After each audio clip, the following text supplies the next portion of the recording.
Disabled People's Mini Histories from Manchester and Beyond. Episode 2: Children in Need versus the Wrath of Dan. A photograph of a disabled people's protest includes a banner in the background with the words "Rights, not Charity."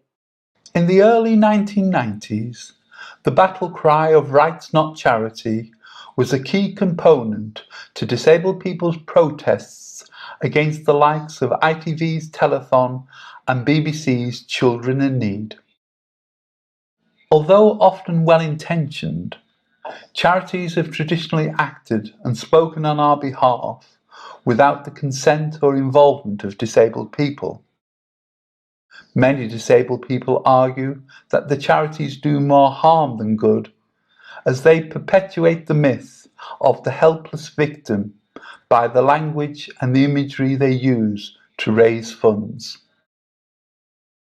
An image showing the front cover of the Coalition magazine from December 1993. The following edited extract from 1993's Coalition magazine documents one such protest that took place in Manchester. On Friday the 28th of November, members of GMCDP and Unison's Disabled Members Group donned the role of Direct Action Network demonstrators to disrupt television coverage of a 40s night fundraiser for children in need. A Coalition magazine article with photos about the Children in Need protest. The opening celebration, a display of Second World War Army paraphernalia, was getting underway when Dan marched into the centre of Albert Square. Filming by the BBC cameras was hastily abandoned, much to the displeasure of the GIs in their uniforms and weapons.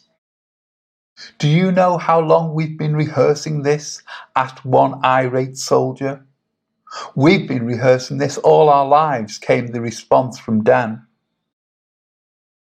A photograph taken inside Manchester Town Hall as protesters are told to leave the building by one of the event organisers. As the TV crew moved into the town hall for the main event, the demonstrators sneaked in by a side door and had gained access to the Great Hall before the organisers realised who they were. Talking over the issues and handing leaflets to people, the demonstrators were making their point peacefully. However, a very twitchy organiser called the police to have them ejected. A photograph of protesters outside Manchester Town Hall being questioned by a police officer. Faced with a choice between being thrown out of the building altogether or being allowed to distribute leaflets in the lobby, Dan opted for the latter and immediately stumbled upon the camera crew doing some more filming. At least that was until the Dan Choir arrived on the scene again.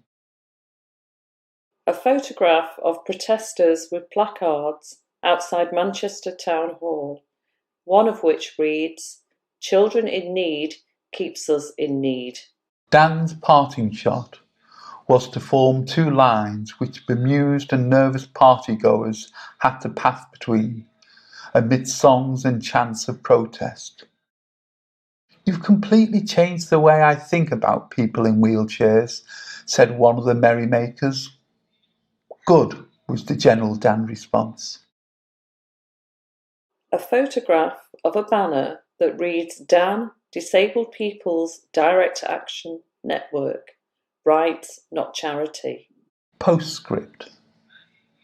Sadly, Children in Need has not listened or learned, still underscoring the lives of disabled people with soporific music and words calculated to pull at the heartstrings and make our existence that little bit more tragic. An image of a media report with a headline that reads, "David Lammy is right to call out the white saviour narrative." If only Comic Relief understood that.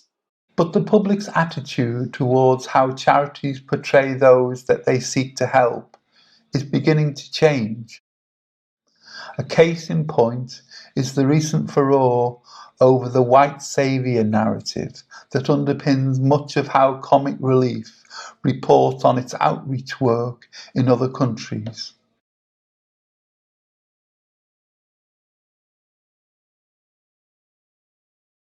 A leaflet from the 1993 Children in Need protest, which includes an image of Pudsey Bear holding a placard that reads "Rights, not charity."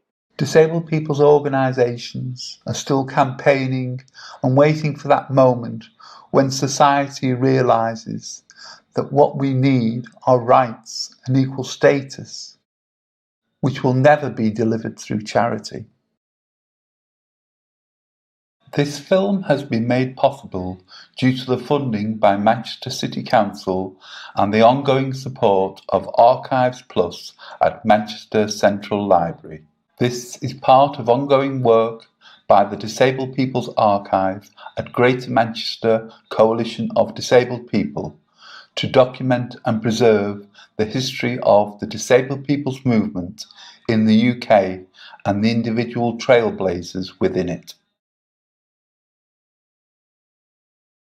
The logos for the DPA, the Disabled People's Archive, Manchester City Council, GMCDP, Greater Manchester Coalition of Disabled People, and Archives Plus.